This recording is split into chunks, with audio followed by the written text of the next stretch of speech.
Testing. Testing. 1, 2.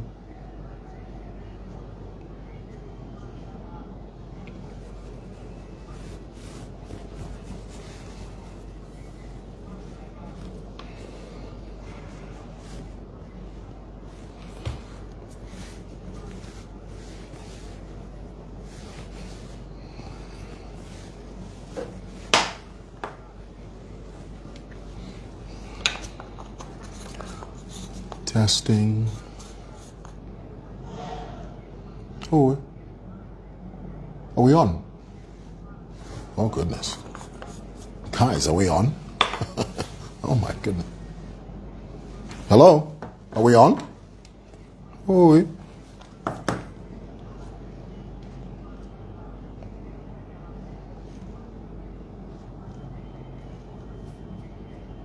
tell me we're on.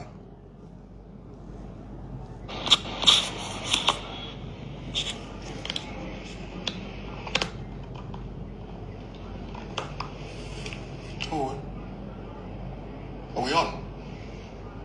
Good. Hello? Are we on? We're on. Oh.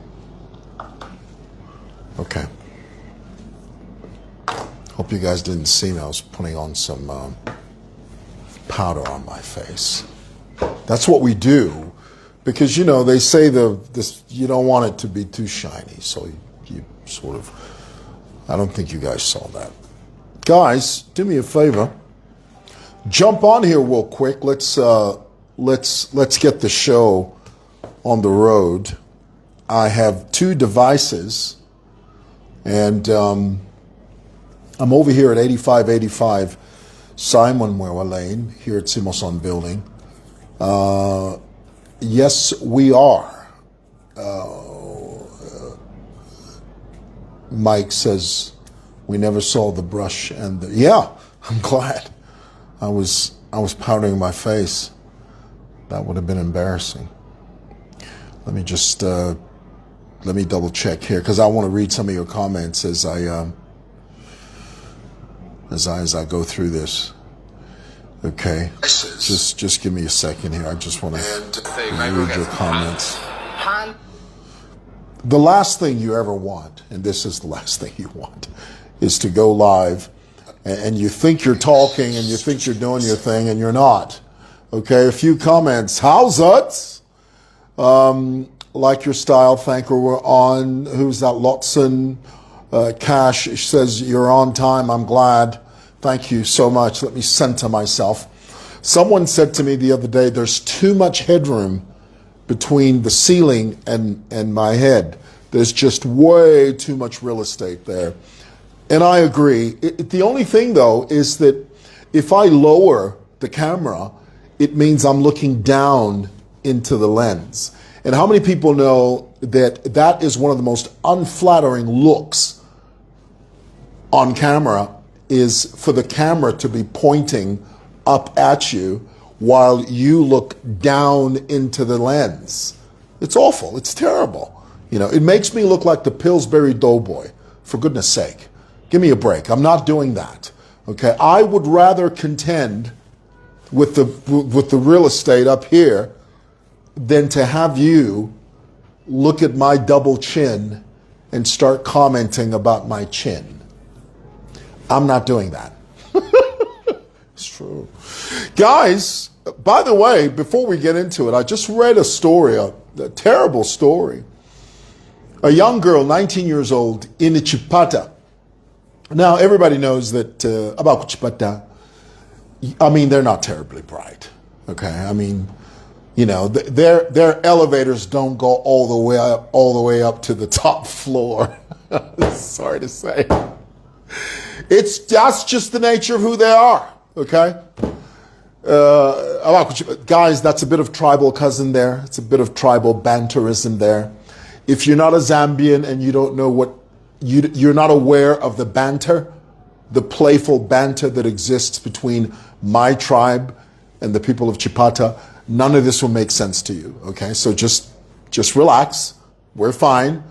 Everybody's loving one another. Okay, I don't want you to start thinking something else. Anyway, A story I read it today. A story came out in Chipata town, because what is about Chipata? You know those people.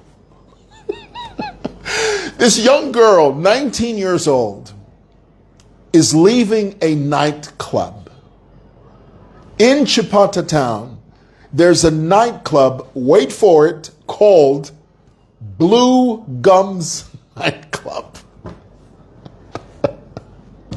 I've heard of unoriginal, but boy, I tell you, that takes the cake right there. You guys couldn't come up with a better name than Blue Gums Nightclub? Tell me who you know that has blue gums. Explain that to me. Anyway, this girl, it's a sad story. This girl, 19 years old, leaves a nightclub, this nightclub called Blue Gums Nightclub, and she books a motorcycle, because in Chipata over there, one of the most famous modes of transportation is a motorcycle. They don't really have Ubers or Yangos or InDrives the way we have over here. I mean, I would imagine that there are some people that use that. Well, this particular girl didn't use an app taxi. She decided in her wisdom, she decided to hop on a bike, wait for it, with two men. Now, the story was, when she left the club, she was a bit tipsy. Okay, she was a bit drunk. My question is this, before we even go any further with the story, this is my question. What the hell is a 19-year-old girl doing out at a nightclub at 01? First of all, answer that question. That's what I want to know. That's what I want to know, boy. Tell you what, before you talk about anything else, can we linger long on the topic of what the hell is a 19-year-old female? Umukashiana. 19 years old, you're out in a nightclub, and you're sloshed at 01. That's saying something. It's saying something. It's saying a whole lot. It's telling me there's no father figure. It's telling me that this girl probably sells. She's probably a seller. Okay, you guys know what a seller is? She's probably like a what's the word? It starts with a P. I'm going to get it. Just give me a moment. It's coming to me. It's on the tip of my tongue. It's almost there. It starts with P. It bleeds into R, and it's got an O in there somewhere. Prostitute. Boom! She's probably a street girl. But here's what happened to her. Guys, safety 101. There's that famous lady. Sorry, not famous lady. There's a famous saying. A girl ain't safe in a world full of men. Go ahead. Say it in the comments. Tell me in the comments. Say it. Repeat it. A girl is not safe. Well, say it the way I'm saying it. A girl ain't safe in a world full of men. Ladies, listen to me. When you are 19 years old and you're tipsy and you've just left a nightclub and you need to get home and you hire the services of two young red-blooded heterosexual males, you're in trouble. You are in big trouble. You have just placed yourself in harm's way. Now, of course, there's some of you that they're going to say, no, but men should learn to control their edges, because those edges are demonic, and a man should not. Honey, we're not talking about urges. We're talking about being responsible for your life. We're talking about reading the room. We're talking about deliberately choosing not to place yourself in harm's way. Don't throw caution to the wind and think that everything's hunky-dory and peachy keen. The world ain't sunshine and rainbows. It's a tough, nasty world, and it'll beat you to your knees and keep you there permanently if you let it. That's a line from Rocky Balboa, but it's the truth. this young girl, this lass, this chick, she hops on a bike with two Zambian men from Chipata. And what do? They decide to sexually essay her. Do you know what it means to essay? They sexually assaulted her. They RAPED'd her. The matter went to court. And I hope they find the guys guilty. I do. Because, you know, that charge, if not handled expeditiously, if not handled quickly, especially if it's in the wrong investigative wing, if the wrong cops are dealing with it, it's very easy for the evidence to just slip through the fingers and the guys get away scot-free. So there are lots of moving parts that need to fall into place in order to secure a conviction. It doesn't just happen by osmosis. It doesn't just happen because some girl says, they did this to me. You have to prove beyond a reasonable doubt. And it's that trail of proof that can get very complicated. And if you don't connect the dots, and there are lots of big missing pieces in the chain of events, unfortunately, a lot of people get away with it. So I hope. So guys, here's the lesson. Mwewa kashana mwewa kuchipata. You Chipata young girls, don't put yourself in harm's way. If you're going to go out to a nightclub, well, first of all, 19 years old, you've got no business being in a nightclub. 19 years old, you should be at home, in your room, your head buried in books at 19 years old. Not a nightclub, okay? So you sort of put yourself in that position. And that is your Waterloo. That is your Waterloo. All righty. What are we talking about? Ethel Chisono. You guys remember the young Zambian girl? She has dual citizenship. She's both a Zambian and an American. This young girl, let me just bring you up to speed. Okay, let me condense it for you. This young girl who lived in New York City, she married an American guy for the sake of getting a visa or what do you call it? Permanent residence or something. And lots of people do this. They go to the States. Men and women do this. They go to America. They think that this is the good life, and they think the only way that I'm going to have open doors for me is if I get some type of citizenship or naturalization, And Ethel did that. This girl did that. Hence, her name, her full name, even though she's divorced, she conveniently uses the name Ethel Chisono Edwards. She uses the word Edwards as a hook. Because, it's a conversation piece. When she meets someone, she says, oh, my name is Ethel Chisono Edwards. Edwards? Really? Where's that from? Oh, I'm an American citizen. I was married to an American. Really? Yeah. It's over now, but... So how come you still use the word Edward, the name Edwards? Oh, it's a hook. Anyway. She had it in her mind. I don't know what got a hold of her. I had no idea. Just one day she just had it in her mind to start threatening the president of the Republic of Zambia. Not just insulting him, threatening harm. She even famously said that Edgar Lungu was not a threat to HH, that she was the eminent threat to HH. Now, how many people know that in any country of the world, when you threaten to harm the president, you become a person of interest? People start taking a closer look at you.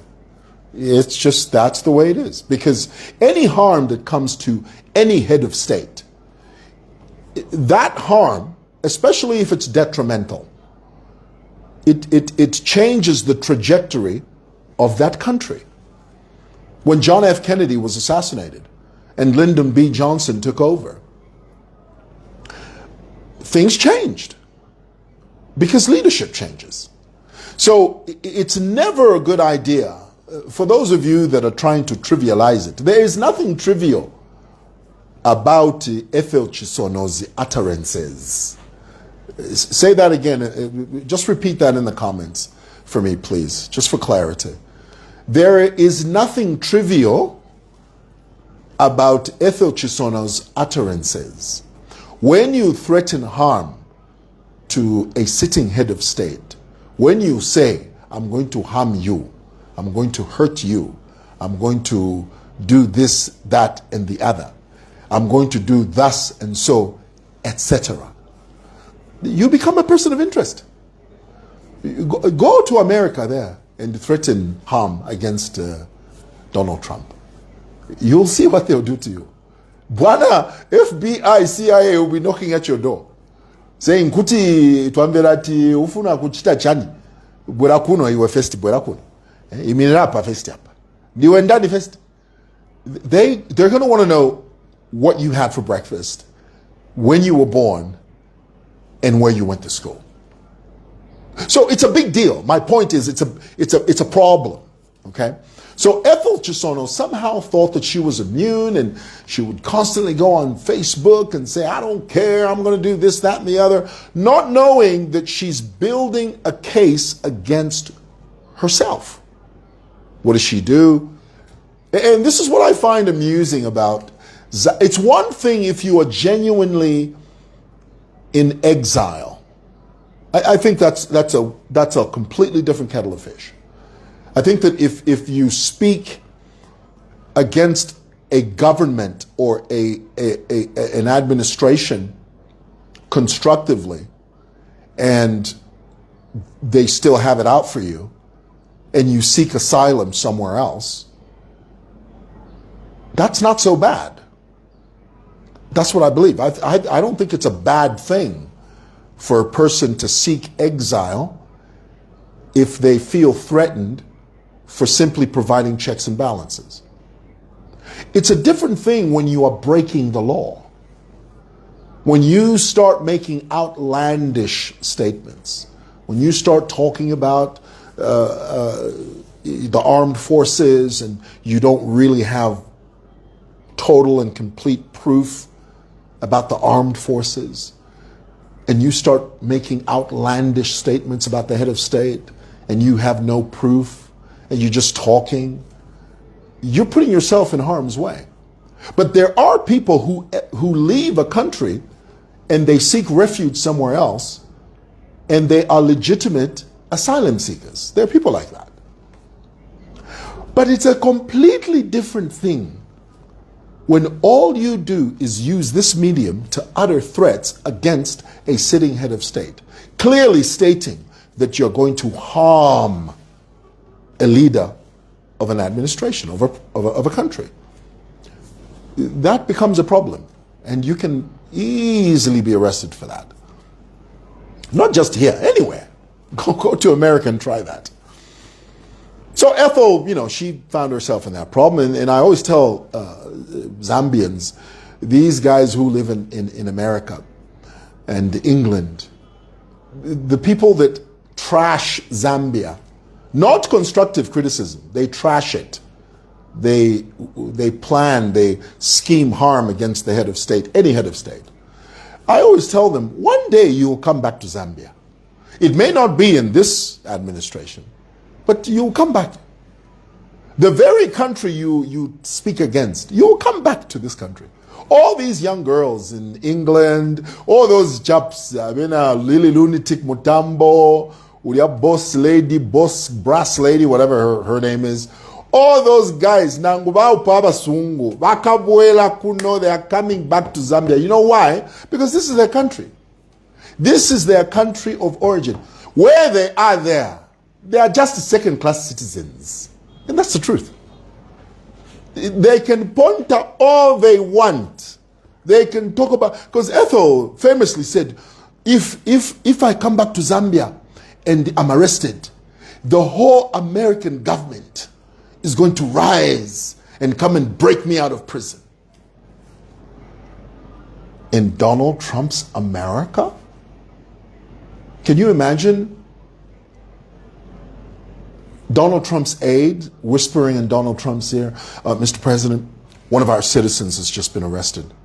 Really? Where? In Zambia. What's her name? Ethel Chisono. Ethel who? Chisono. Who the hell is that? She ain't from Virginia. She's not from Bogota. She's not from Bogalusa, Louisiana. She's not from Baton Rouge. What was her name again? Ethel Chisono. She's an American citizen? Yes, sir. Well, what does she want? She wants us to bust her out of prison. We're not busting out some girl named Ethel Chisono. Let them take care of let them take care of their own mess. Not sending the armed forces into Zambia to break out some chick named Ethel Chisono. You know, it wouldn't be so bad if it was James Parker, but not the Ethel Chisono. It's the truth. When Ethel got arrested, nobody from the American embassy went breaking down the doors and saying, "Where's our citizen? Where is she?" Nobody. You know why? Even if she has dual citizenship, the truth is that chick is a Zambian. Yeah, Zambian. And you'll be subjected to Zambian laws. And when they arrested Ethel Chisono, there was no one there speaking with an American accent saying, "Ethel, could you take off your shoes, please, and take off your belt?" No. It was a Zambian police officer saying, "Iwe, chosansa pato na belti hapo. Ngala hapo iwe. Uyu msikana uyu ndiye wamena anatukana president uyu. Tunatukaniwa. Iwe ngala hapo iwe." That is the reality of it. I'm making fun of it, but that's the truth. So Ethel apparently tried to enter a plea deal. You know what a plea deal is? A plea deal is like it's a negotiation where the defendant says to the prosecution, "Look, I will plead guilty if you give me a lesser sentence." It's called a plea deal. So apparently Ethel went into some type of plea deal with the prosecution, and they gave her 18 months. Now, I'm not sure if she's been given 18 months with time served, meaning from the time she was arrested to the time she was sentenced, did the magistrate take into account this length of time that Ethel has been in prison? Or did the magistrate say starting from today? Because if she's been given time served, if they sentence her to 18 months with time served, it means it'll be 18 less the amount of time she has already spent up to today. Which means she'll be out in less than 10 months. She'll be walking free in the streets of this Lusaka. What's the lesson, guys? Be careful what you say. Okay? And here's the thing. No one is coming to rescue you. Nobody's breaking down the doors. Nobody. Not a single. No one's coming. It's just you and the court system. That's how it works. Lastly, John's kasonso. Chisonso. Ni chisonso? The guy's a fraud. I knew there was something about that guy. I knew there was just something about him that just wasn't right. He ain't no professor. Homeboy is an Uber driver. He's not a professor. He doesn't have any lofty degrees. He's never written any books. The guy's a fraud. And he's sitting on Facebook trying to come across like he's some kind of educated chap when he's not. It's just a fraud. All right. Thought I'd share that with you guys. Talk to you later. Love you. Bye.